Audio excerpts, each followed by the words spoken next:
This is the circuit Paul Ricard in the south of France. We're in Playboy paradise this weekend. Yachts, sun, bikini girls and money, plus a grid full of exotic supercars, all ready to go racing, adds up to a fabulous 2 days of entertainment and a truly extraordinary racetrack. Built in 1970 by eccentric millionaire Paul Ricard, it's now owned by billionaire Bernie Ecclestone, and it's the most sophisticated circuit in the world.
Corvette on his own on the front row because of the missing Maserati.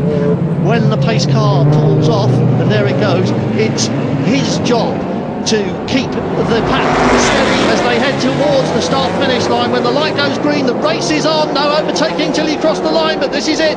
And already the Corvette's locked in combat, but it's first and second place grid order as they go through. And you can see now the full extent of these coloured tarmac bands all around this circuit, and it's a very steady start indeed.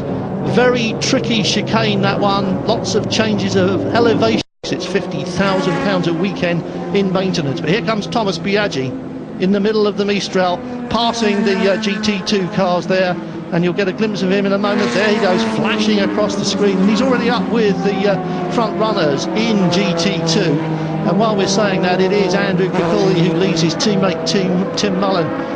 Start of the race, had a fantastic time and raised a couple of £1,000 for that charity. So it's not all just about greed, and the car on the road sometimes leads us astray, and it seems to be keeping pace up there. So hopefully no problems in the Renault Sport car. But behind him there's a brace of Ferraris, the 430 GTs. You've got the 58 AF Corsa car there and one of the RSV Spanish entries. There's no way that the 7-year-old, by design anyway, 911 can fend off a brand new year-old Ferrari F430. And Wolfgang Kaufmann, who is now at the wheel of that car, knew that, but he stuck rigidly to the middle of the road as he was entitled to, and he made, I'm afraid he made the Ferrari make his pass right.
During it, I'm afraid, and we're just waiting to see what happens as 34 comes across the line about now. We'll get a time, and the gap is down from 11 seconds to just under 10, so Jos Benton is really ripping into the lead which Anthony Kumpen is nursing after 78 laps. So there's going to be another 10 laps or so, another 20 minutes or so of racing, and it's going to get very interesting. And once again, we're heading towards a close finish at the end of what is supposed to be an endurance race.